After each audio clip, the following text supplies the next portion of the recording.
वही सारी है बच्चों।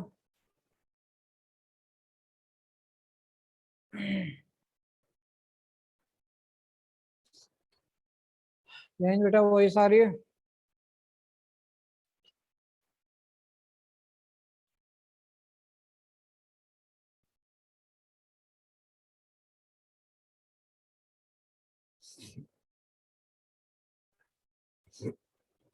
अभिषेक, अर्जुन, वही सारी की नहीं, निशांत।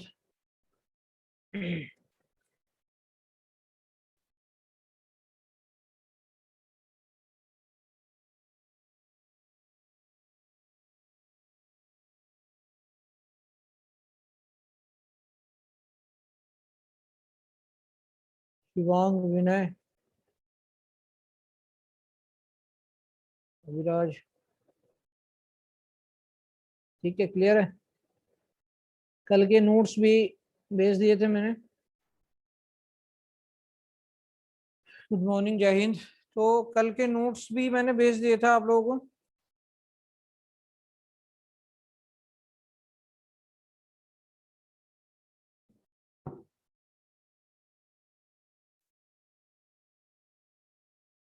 ठीक है, तो स्टार्ट हमने किया था periodic classification of elements.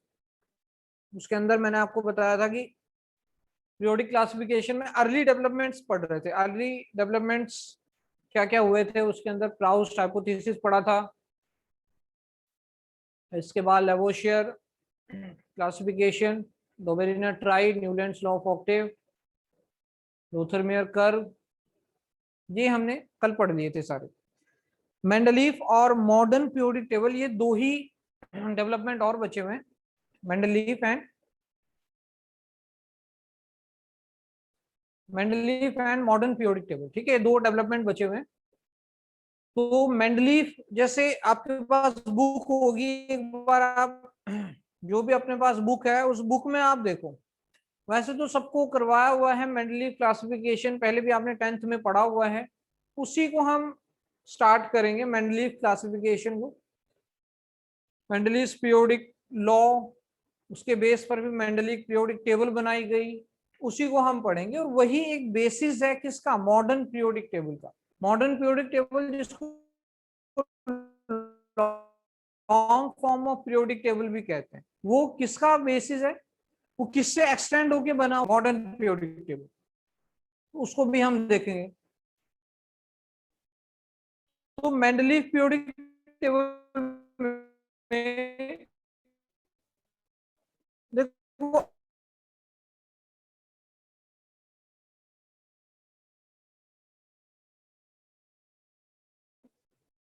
Mendeleev से पहले जो भी साइंटिस्ट आ रहे थे,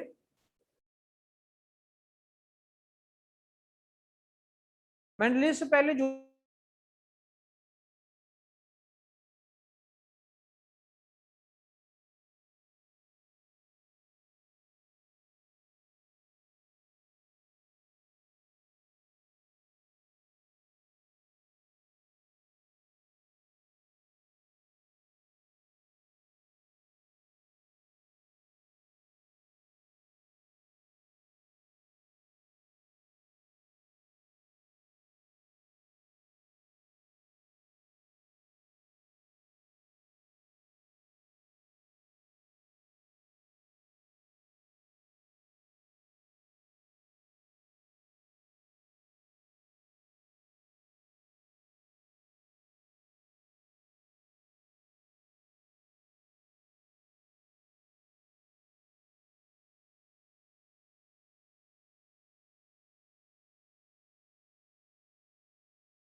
तो गन्ना खुद रह गया वहाँ, गन्ना पड़ा है गिर पट्टी का, कैबिन पट्टी ना आ रही। नए नए कौन है यार नए बच्चे? ऋतिक राहल 5704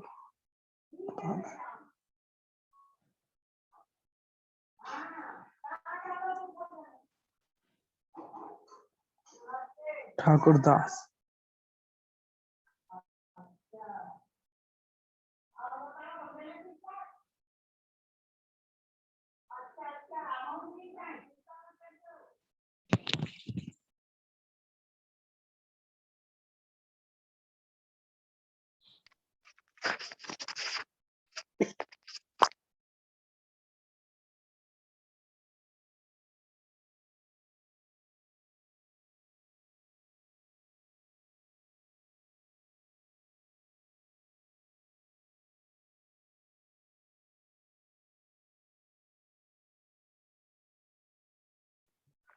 अर्जुन सिंह,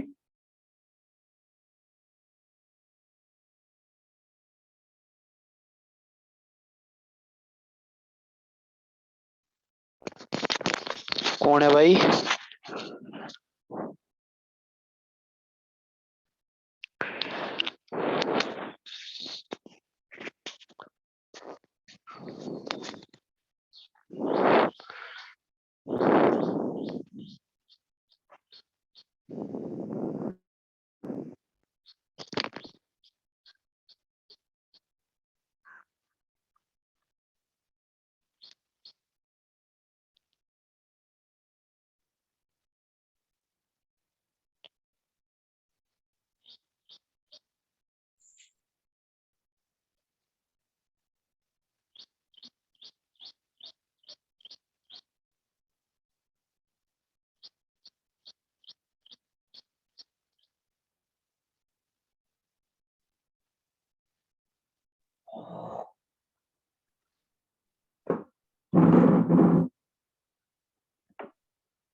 गया मुश्किल।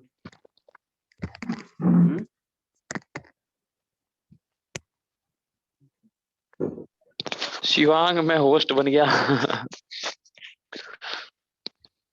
भाई सर का पता है ये तो पता नहीं, पर मैं होस्ट जरूर बन गया, टेंशन ना लो तुम। सबको म्यूट कर देते स्क्रीन शेयरिंग ऑन कर दिखाऊंगा। अभी ऐसी तैसी, अभी रुको तुम, बताता हूँ तुम्हें। चले just shut up and keep your mouth shut, all of you.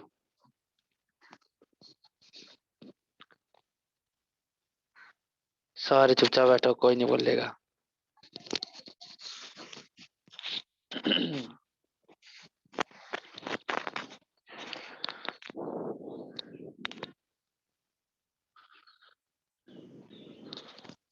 हो जाओ जिसे अनम्यूट होना है।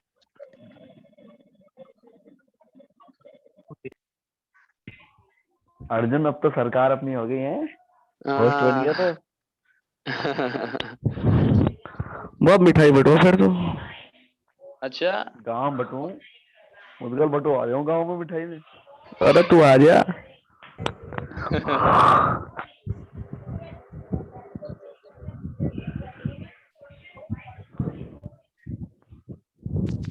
कौन आ रहा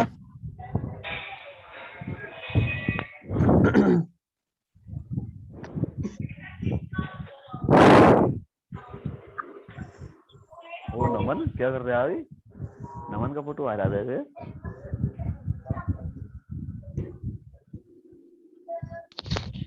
केडी कमलप्रीत।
अभी वॉइस आ रही है?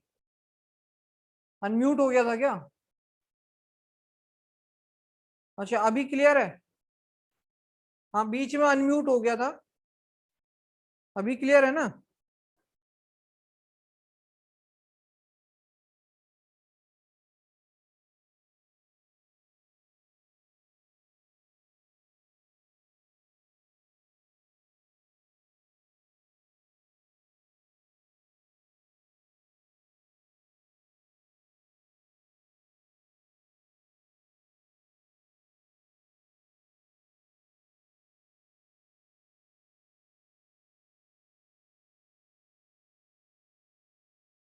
ठीक है, तो मेंडलीव पीरियोडिक लॉ के अंदर उन्होंने क्या किया कि इंक्रीजिंग ऑर्डर में उसको लगाया, जो भी एलिमेंट थे उनके मासेस को क्या किया, इंक्रीजिंग ऑर्डर में लगा दिया। तो मेंडलीव पीरियोडिक लॉ में क्या कहा हुआ था कि physical and chemical properties, physical and chemical properties, physical and chemical properties are the periodic function of, physical and chemical properties of the elements are periodic function of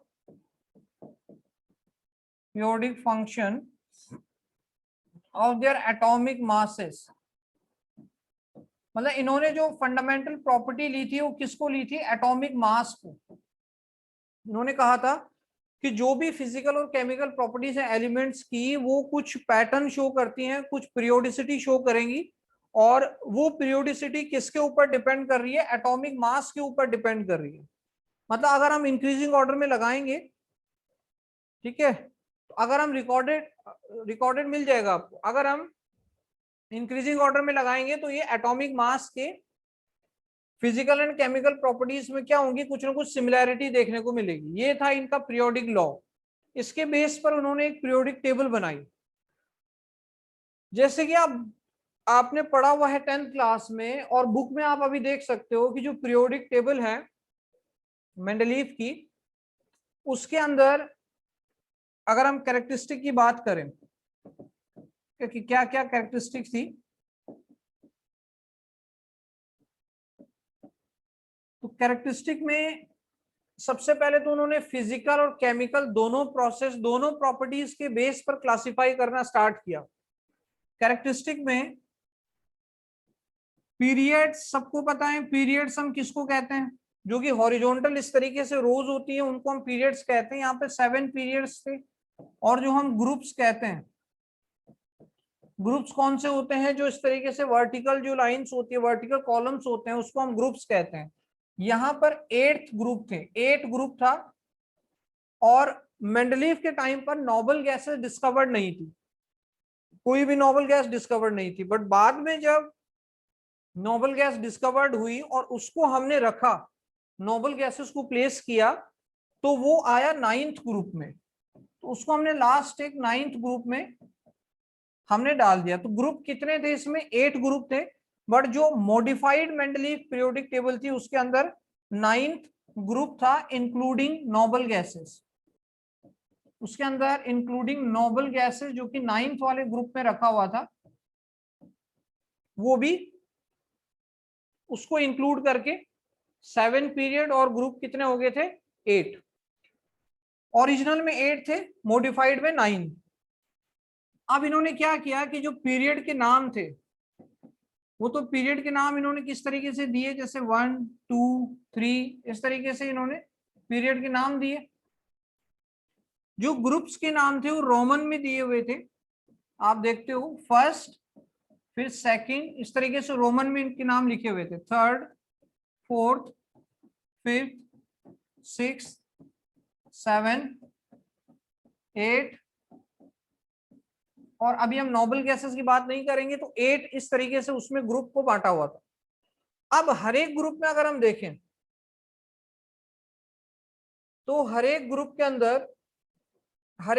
अंदर इन्होंने 2 सब group बनाए थे, ये भी आपको पता है, ए एंड बी। तो फर्स्ट से लेकर के और 7th तक इन्होंने 2 ग्रुप बनाए, ए एंड बी। फर्स्ट से लेकर के 7th तक इन्होंने 2 ग्रुप बनाए, ए एंड बी, मतलब एक ही ग्रुप में इन्होंने 2 सब ग्रुप बना दिए, ए एंड बी। जो ए सब ग्रुप था उसके अंदर मेन एलिमेंट्स को रखा गया, मेन एलिमेंट्स, और जो बी सब ग्रुप था उसके अंदर इन्होंने रखा हैवी एलिमेंट्स, हैवी एलिमेंट्स। तो ए सब ग्रुप के अंदर मेन एलिमेंट्स को रखा, बी सब ग्रुप के अंदर हैवी एलिमेंट्स को रखा। और मेन एलिमेंट्स कौन से होते हैं? जो एस एंड पी ब्लॉक के एलिमेंट हैं। इतना तो बेसिक सबने पढ़ा हुआ है, S P D F, group सब ग्रुप, ये सबको पता है। तो एस और पी के जो ब्लॉक के एलिमेंट थे उनको मेन ग्रुप के एलिमेंट कहते हैं। वो ए में रखें, और बी में कौन से? Heavy element. हैवी एलिमेंट कौन से? जो डी ब्लॉक के एलिमेंट थे उसको उन्होंने बी में रख दिया। ठीक है, तो ये कुछ डिस्क्रिप्शन थी, ये कुछ डिस्क्रिप्शन थी जो उन्होंने दी थी। कैरेक्टरिस्टिक में अगर हम पढ़ें कि पीरियड कितने थे, ग्रुप्स कितने थे, एंड फर्स्ट से लेकर के 7th तक जितने भी ग्रुप थे ए और बी में डिवाइडेड थे। बट जो 8th वाला ग्रुप था, जो ये 8th ग्रुप था, इसके अंदर नियरली सेम एटॉमिक मास वाले एलिमेंट रखे हुए थे, nearly same atomic mass, nearly same atomic mass. अब जरा पीछे देखो कि नियरली सेम एटॉमिक मास वाले एलिमेंट हम लोगों ने कौन कौन से पढ़े थे। अब देखो पीछे नियरली सेम एटॉमिक मास वाले एलिमेंट कौन से पढ़े थे?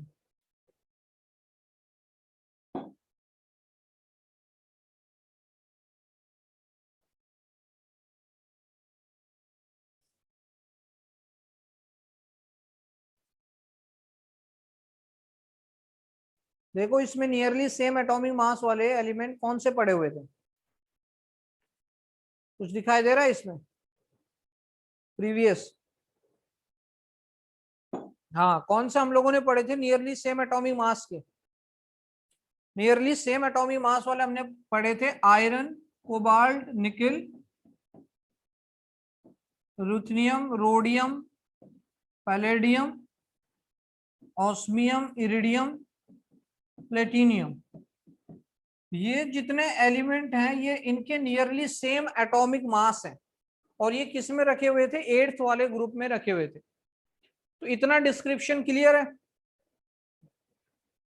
सारे बुक्स में, बुक्स खोल करके उसमें देखो कि भाई मेंडलीव पीरियोडिक टेबल आपको किस तरीके से दी हुई है। और मेंडलीव पीरियोडिक टेबल में जो 7 ग्रुप्स हैं वो ए और बी में डिवाइडेड है, और जो 8th वाला है उसके अंदर इस तरीके से 9 एलिमेंट्स रखे हुए हैं जिनके नियरली सेम एटॉमिक मास है। ठीक, नियरली सेम एटॉमिक मास वाले रखे हुए हैं। आगे उन्होंने क्या बताया कि अब इस तरीके से आगे उन्होंने बताया कि अगर हम ग्रुप 1 की बात करते हैं, अगर हम ग्रुप 1 की बात करते हैं तो ग्रुप 1 में 2 बनेंगे, एक ए बनेगा और एक बी। ग्रुप 1 के अंदर कितने बनेंगे? 2 बनेंगे, एक ए बनेगा, बी बनेगा। ए के अंदर कौन से एलिमेंट्स थे? ए के अंदर आपको कौन से एलिमेंट दिखाई दे रहे हैं?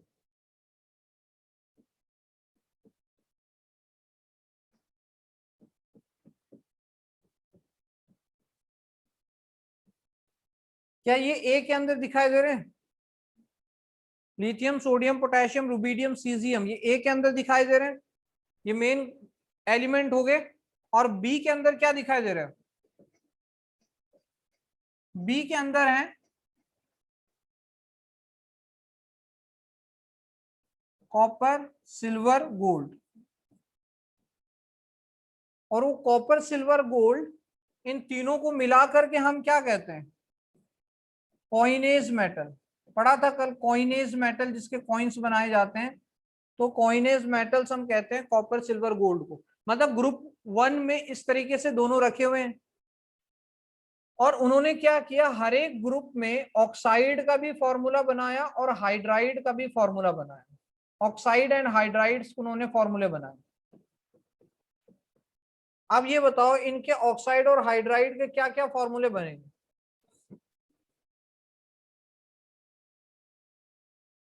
क्योंकि मेंडलीफ वो पहले साइंटिस्ट थे जिन्होंने केमिकल और फिजिकल दोनों बेसिस पे क्लासिफाई किया था।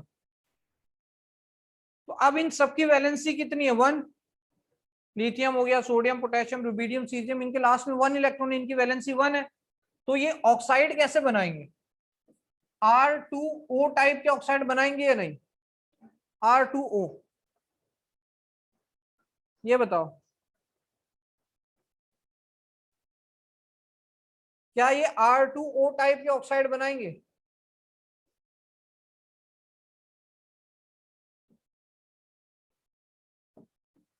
R2O और RH टाइप के हाइड्राइड बनाते हैं। R2O का मतलब ऑक्सीजन की वैलेंसी कितनी? -2, और R का मतलब जो भी ये मेटल है, तो ये मेटल की वैलेंसी कितनी है? +1, इसकी -2, तो ये क्रॉस हो जाएगा, क्रॉस होके R2O बनाएगा। इतना सबको क्लियर रहता है ना? तो इस तरीके से उन्होंने हर एक में ऑक्साइड और हाइड्राइड का फॉर्मूला बनाया, हर एक ग्रुप का। तो हर एक ग्रुप का जब ऑक्साइड और हाइड्राइड का फॉर्मूला बना तो कुछ इस तरीके से उन्होंने पहले ग्रुप का बनाया।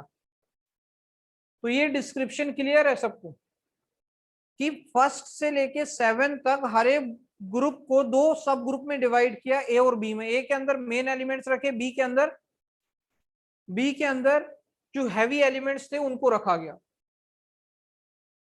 अब अगर हम इसमें देखें तो जो ग्रुप का डिस्क्रिप्शन हम देते हैं कि ग्रुप 2 के अंदर कौन सा आएगा? ग्रुप 2 के अंदर आएगा, एक एक करके डिस्क्रिप्शन इसकी सारी मैं लिख देता हूं, ठीक है? तो ये उन्होंने दिया। अब 1 बाय 1 इनकी डिस्क्रिप्शन लिखते हैं कंप्लीट। जो ग्रुप 1 था उसके अंदर ए एंड बी 2 हैं। ए के अंदर एल्कली मेटल्स रखे गए, एल्कली मेटल्स और कौन से? लिथियम, सोडियम, पोटेशियम, रुबिडियम, ये रखा गया। बी के अंदर कॉइनेज मेटल रखे हुए थे, कॉइनेज मेटल कॉपर, सिल्वर और गोल्ड, ये था। ग्रुप 2 के अंदर इस तरीके से हम सारे ग्रुप्स का डिस्क्रिप्शन देंगे। तो ग्रुप 2 के अंदर ए भी बनाया हुआ, बी भी बनाया हुआ। ए के अंदर देखो कौन सा रखा हुआ है? अल्कलाइन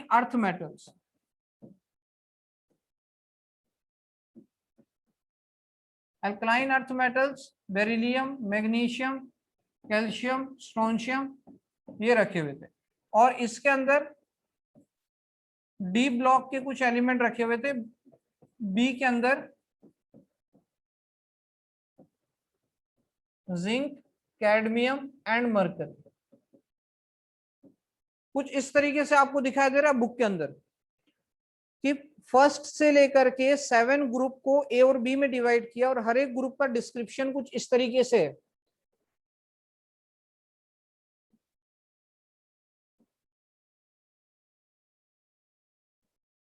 ठीक है, ये कुछ दिखाई दे रहा है कि हर एक ग्रुप का डिस्क्रिप्शन कैसे दिया हुआ है कि ग्रुप ए के अंदर, ग्रुप 1 ए में एल्कली मेटल है, बी में कॉइनेज है, फिर ग्रुप ए में अल्कलाइन है, बी में डी ब्लॉक एलिमेंट है, इस तरीके से दिए हुए। ऐसे करते करते हम 7 ग्रुप्स को लिखते हैं।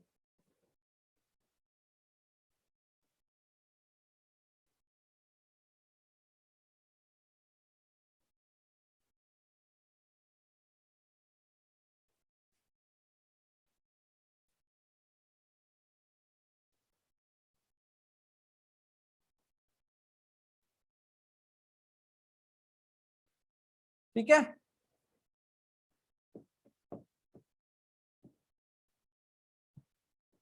इसके बाद ग्रुप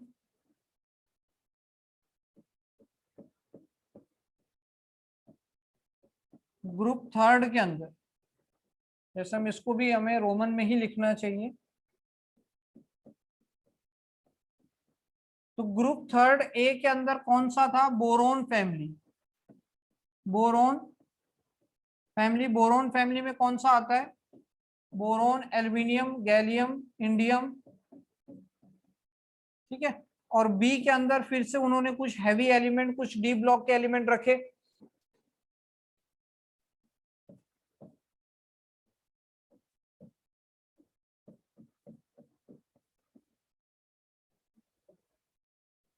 इस तरीके से ग्रुप थर्ड बना। फिर ग्रुप फोर के अंदर ए में बोरोन के बाद कौन सी फैमिली आ जाती है? बोरोन के बाद कार्बन फैमिली आ जाएगी। इन्होंने इसमें रखा कार्बन फैमिली।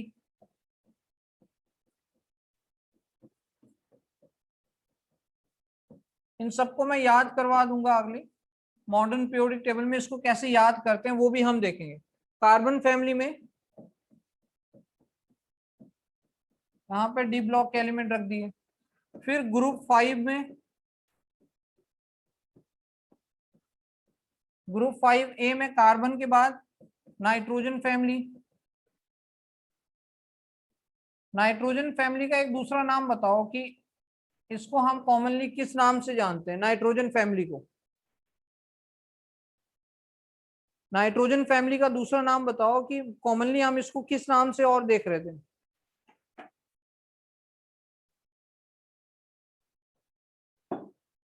नमन बेटे, चेल्कोजेंस तो ऑक्सीजन फैमिली थी, नाइट्रोजन वाले नाइट्रोजन फैमिली।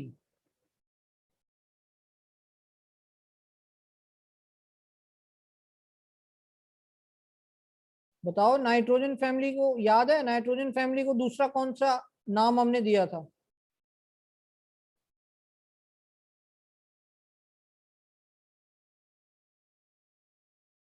हाँ हर्षित बताओ भाई। निशांत, निक्टोजेंस पढ़ा था? निक्टोजेंस, अरे पढ़ा था ना निक्टोजेंस। नाइट्रोजन फैमिली को निक्टोजेंस कह रहे थे। नाइट्रोजन फैमिली को क्या कह रहे थे? निक्टोजेंस, पी साइलेंट था, निक्टोजेंस। नाइट्रोजन फैमिली को क्या कह रहे थे? निक्टोजेंस। कौन कौन से थे इसमें? Nitrogen, phosphorus, arsenic. इस तरीके से आगे हम इसको याद करेंगे। और बी के अंदर अगेन कौन से थे? कुछ हैवी एलिमेंट। ये सब अपने को आगे याद होते जाएंगे। अभी मैं सिर्फ यहाँ पे ग्रुप्स की डिस्क्रिप्शन दे रहा हूं कि कौन से ग्रुप में कौन से एलिमेंट रखे हुए थे। ग्रुप सिक्स में अगली कौन सी फैमिली आएगी? ए के अंदर, ए के अंदर कौन सी फैमिली रखी हुई है? देखो, नाइट्रोजन के बाद ऑक्सीजन फैमिली। ऑक्सीजन फैमिली का दूसरा नाम, अच्छा निक्टोजेंस क्यों कह रहे हैं? निक्टोजेंस क्यों कह रहे हैं? बिकॉज निक्टोजेंस का मतलब होता है फर्टिलाइजर। जो नाइट्रोजन होता है, फास्फोरस होता है, मेनली फर्टिलाइजर बनाने में उसको यूज करते हैं। तो फर्टिलाइजर फॉर्मिंग को निक्टोजेंस कहा जाता है। ऑक्सीजन फैमिली, ये ऑलरेडी आपने सब 10th क्लास में पढ़े हुए हैं। ऑक्सीजन फैमिली, ऑक्सीजन फैमिली को हम कह रहे थे कैल्कोजेंस, चेल्कोजेंस भी कहते हैं। चेल्कोजेंस, चेल्कोजेंस का मतलब होता है जो कि ओर बनाते हैं। ओर, मिनरल्स एंड ओर्स में हम पढ़ेंगे। तो जो हम ओर्स पढ़ते हैं वो चेल्कोजेंस फैमिली में आते हैं, जिसमें ऑक्सीजन आता है, सल्फर, सेलेनियम। तो ऑक्सीजन, सल्फर वगैरह इनके ऑक्साइड और सल्फाइड और पढ़ा हुआ है ना मेटलर्जी में। तो ये ऑक्सीजन फैमिली वाले बनाते हैं। फिर बी के अंदर अपने पास कुछ डी ब्लॉक के आ जाते हैं, इनको हम बाद में याद करेंगे। लास्ट में आ जाता है ग्रुप सेवन। ग्रुप सेवन में कौन सा आ जाएगा? ग्रुप सेवन में ऑक्सीजन के बाद कौन सी फैमिली आएगी? ग्रुप सेवन में कौन सी फैमिली आ जाएगी? Halogen, yes. इसके बाद आ जाएगी हेलोजन फैमिली। हेलोजन नाम क्यों दिया हुआ है? क्योंकि ये सॉल्ट बनाते हैं। तो इसमें फ्लोरीन, क्लोरीन, ब्रोमीन, आयोडीन, इस तरीके से हेलोजन आ जाएंगे। हेलोजन का मतलब जो कि सॉल्ट बना रहे हैं। ये डिस्क्रिप्शन है। और 8th वाले की डिस्क्रिप्शन मैंने आपको बताई दी है।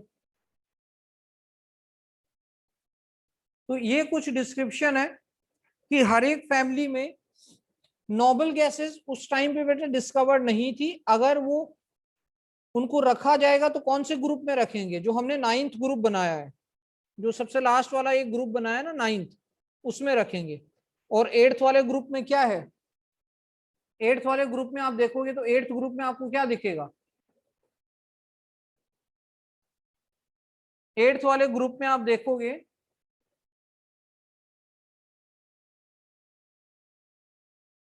तो 8th वाले ग्रुप में ये कुछ नियरली सेम एटॉमिक मास वाले एलिमेंट दिखेंगे, जैसे आयरन, कोबाल्ट, निकिल है, ये 8th वाले ग्रुप में रखे हुए हैं। आयरन, कोबाल्ट, निकिल,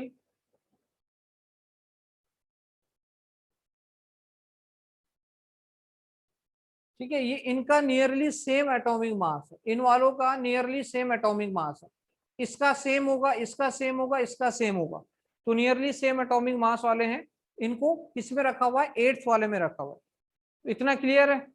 और नोबल गैसेस 9th वाले ग्रुप में आ जाते। तो मेंडलीव ने कुछ ऐसे क्लासिफिकेशन करी, कुछ ऐसे बताया। अब देखो इसके अंदर हम ऑलरेडी हमने पढ़ा था कि कितनी कितनी लिमिटेशंस थी और क्या क्या इसकी मेरिट्स और डीमेरिट्स थी।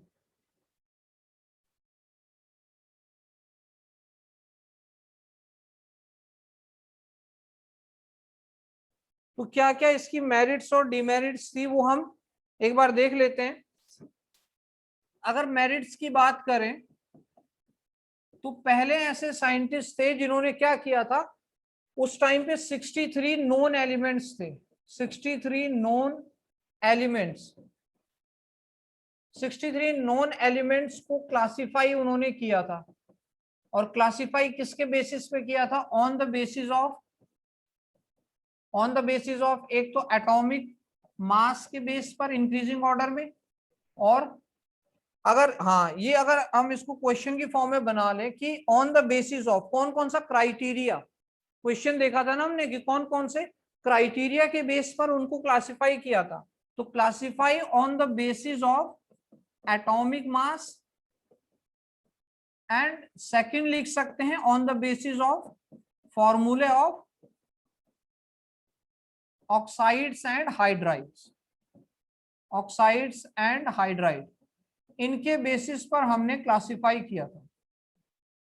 तो एटॉमिक मास के बेस पर एंड फॉर्मूले ऑफ ऑक्साइड एंड हाइड्राइड, इसके बेस पर 63 नॉन एलिमेंट्स को क्लासिफाई कर दिया था। ठीक है, इसमें बताइए ये क्लियर है कि एटॉमिक मास और फॉर्मूले ऑफ ऑक्साइड एंड हाइड्राइड के बेसिस पे क्लासिफाई किया था। ये पहला मेरिट था। और इसमें मेरिट क्या आ सकता है, दूसरा और main, prediction of unknown elements. कुछ याद आ रहा है कि अननोन एलिमेंट्स जो थे उनकी प्रिडिक्शन की थी, प्रिडिक्शन ऑफ अननोन एलिमेंट्स, है ना, प्रिडिक्शन ऑफ अननोन एलिमेंट्स। तो कौन कौन से एलिमेंट्स को प्रिडिक्ट किया था, तो इसकी हमने एक ट्रिक भी पढ़ी थी। और हाँ, कौन कौन से मासेस ऑफ बेरिलियम, बेरिलियम के मास को भी करेक्ट किया था। तो प्रिडिक्शन ऑफ अननोन एलिमेंट, जो न्यू एलिमेंट्स थे उनकी प्रिडिक्शन की थी। इसके अंदर हमने एक ट्रिक पढ़ी थी, अलका गायत्री ट्रिक पढ़ी थी ना, अलका गायत्री बीएससी, याद आ रहा है कुछ ऐसा कुछ पढ़ा था, Alka Gayatri BSc, Sita Gita, Sita Gita MTech, MTech. ठीक है भाई, ये कुछ याद आ रहा है, अलका गायत्री बीएससी, सीता गीता एमटेक, सही है ना निशांत।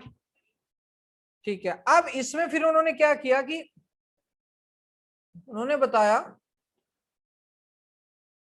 कि एल्यूमिनियम वाले पीरियड में, हमने अभी पढ़ा ना बोरोन फैमिली जो थर्ड था, थर्ड ग्रुप में जो आ रहा था बोरोन फैमिली, उन्होंने कहा कि उसके अंदर एल्यूमिनियम के नीचे एक जगह खाली है जहां पर फ्यूचर में कोई एलिमेंट ढूंढा जाएगा। ठीक है, तो अब एल्यूमिनियम के नीचे वो एलिमेंट आएगा तो उसकी प्रॉपर्टी किसके जैसे होगी? एल्यूमिनियम के जैसे होगी। अगर एल्यूमिनियम ऊपर रखा हुआ है, एल्यूमिनियम के नीचे वो एलिमेंट आ रहा है, तो उसकी प्रॉपर्टी एल्यूमिनियम की तरह ही होगी। और एल्यूमिनियम की तरह जो प्रॉपर्टी होगी उसको उन्होंने कहा इक्का एल्यूमिनियम। इक्का एल्यूमिनियम, इक्का एल्यूमिनियम का मतलब एल्यूमिनियम की तरह वाली प्रॉपर्टी का एक एलिमेंट, तो उन्होंने उसका नाम रख दिया इक्का एल्यूमिनियम। और इक्का एल्यूमिनियम का मतलब जो एल्यूमिनियम की जैसी प्रॉपर्टी शो करेगा। और फ्यूचर में वो कौन सा ढूंढा गया? गैलियम ढूंढा गया।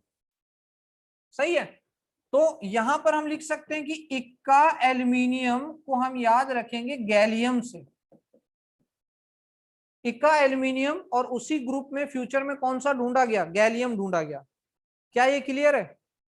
इक्का एल्यूमिनियम गैलियम, क्या ये क्लियर है? इक्का एल्यूमिनियम गैलियम।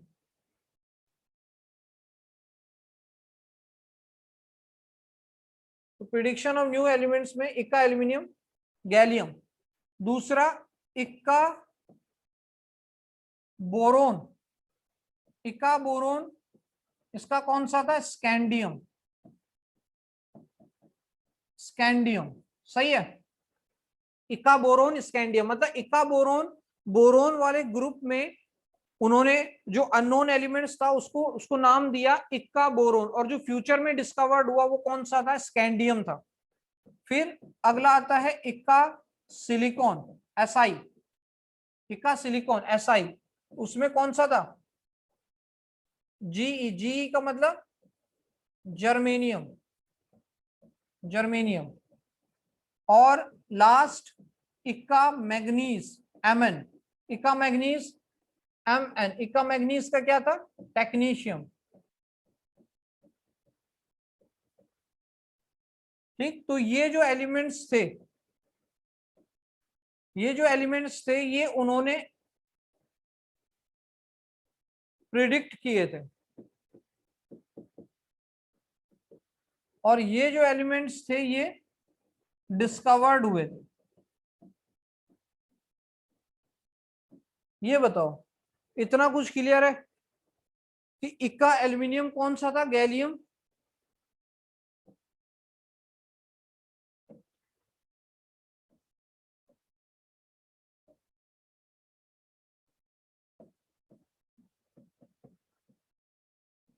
ठीक है, ये क्लियर है। तो अगर मैं यहां पर एक क्वेश्चन आपसे पूछ लेता हूं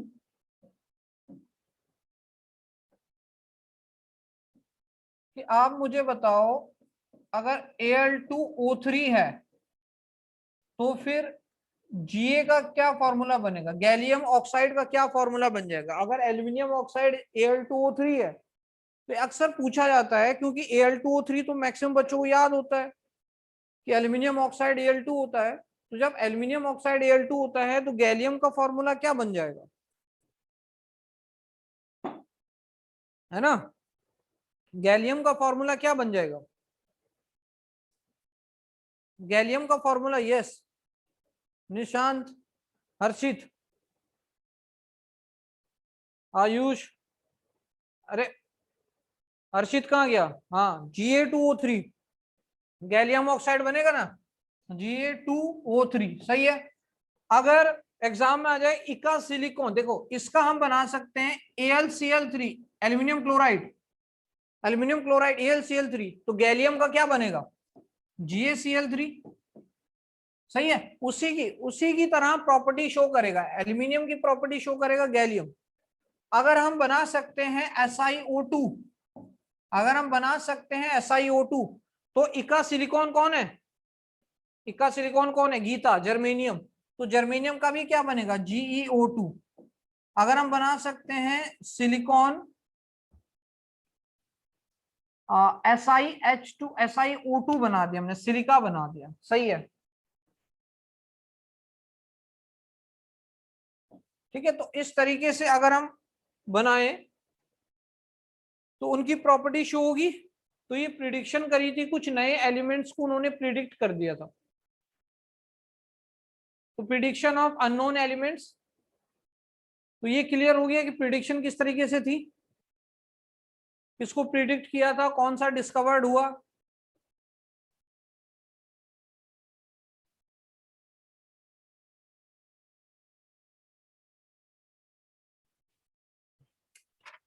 ठीक है, इतना क्लियर है।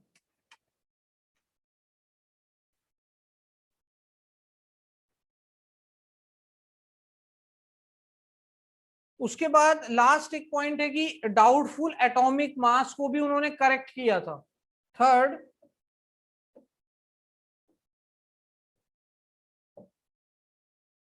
अगर हम बात करें तो करेक्शन उन्होंने की थी किसकी, correction of beryllium mass, beryllium के मास को करेक्ट किया था। एक फॉर्मूला होता है कि एटॉमिक मास कैसे निकाला जाता है, is equal to valency into equivalent wait.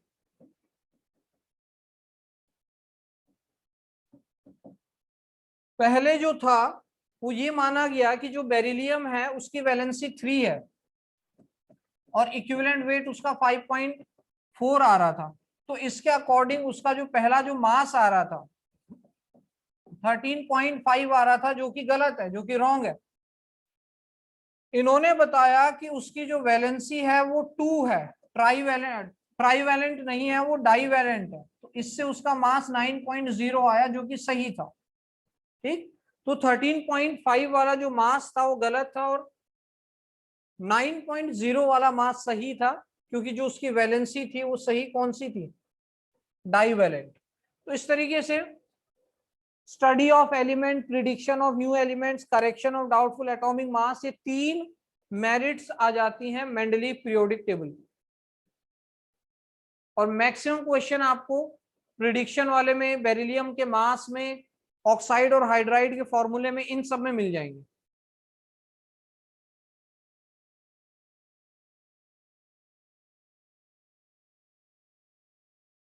अब बताइए कुछ समझ में आया नहीं आया, सही है। उसके बाद इसकी लिमिटेशंस हैं कि हाइड्रोजन की पोजीशन फिक्स नहीं थी।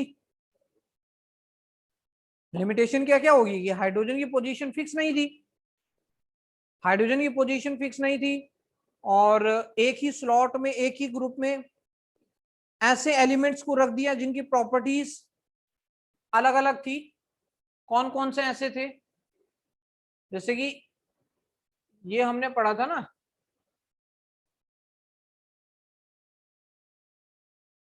आप फर्स्ट वाले में देखो, फर्स्ट ग्रुप 1 में देखो, ग्रुप 1 में एक साइड तो एल्कली मेटल्स हैं, ग्रुप 1 में एक साइड कौन से हैं, एल्कली मेटल्स हैं, ये पूरे के पूरे क्या हैं, एल्कली मेटल्स हैं। एक साइड एल्कली मेटल्स हैं और दूसरे साइड कॉइनेज मेटल्स हैं, दोनों की प्रॉपर्टी कोई मैच नहीं करती, फिर भी उनको सेम ग्रुप में रखा हुआ था, तो लिमिटेशन आ गई। ठीक है,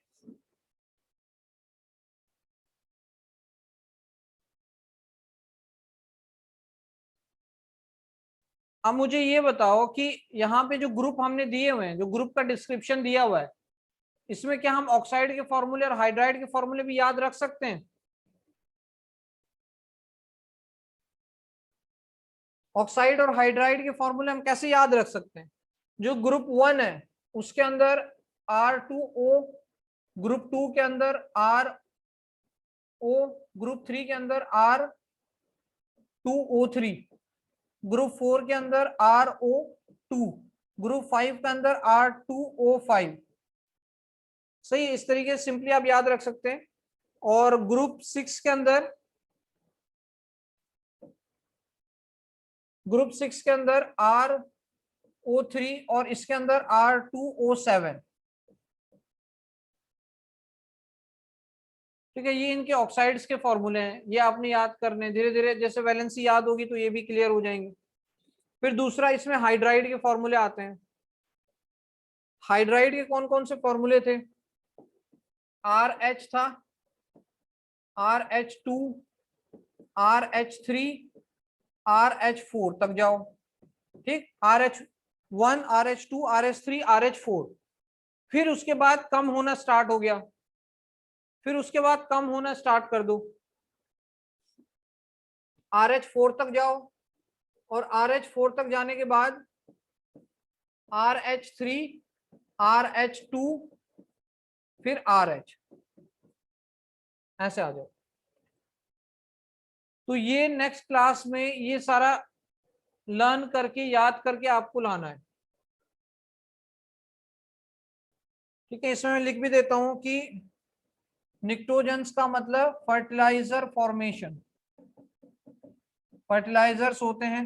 चेल्कोजेंस मतलब ओर फॉर्मिंग, ओर इनसे बनते हैं। और हेलोजेंस का मतलब सॉल्ट फॉर्मिंग, सॉल्ट इनसे बनते हैं। मेरे हिसाब से इतनी चीजें आपको क्लियर हो गई होंगी फिलहाल, ठीक है।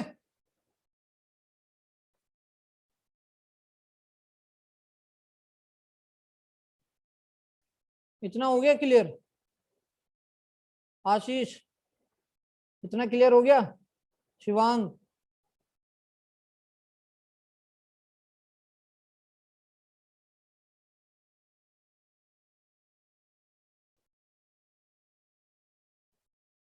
दीपक, क्लियर है? इसके नोट्स मिल जाएंगे आपको, इतना इतना पढ़ के आ जाना डेली। ये ऑलरेडी हमने ये 10th में पढ़ा हुआ है, तो कोई मुश्किल है नहीं तुम्हारे लिए, ठीक है। बाकी हम इसको नेक्स्ट क्लास में देखेंगे फिर।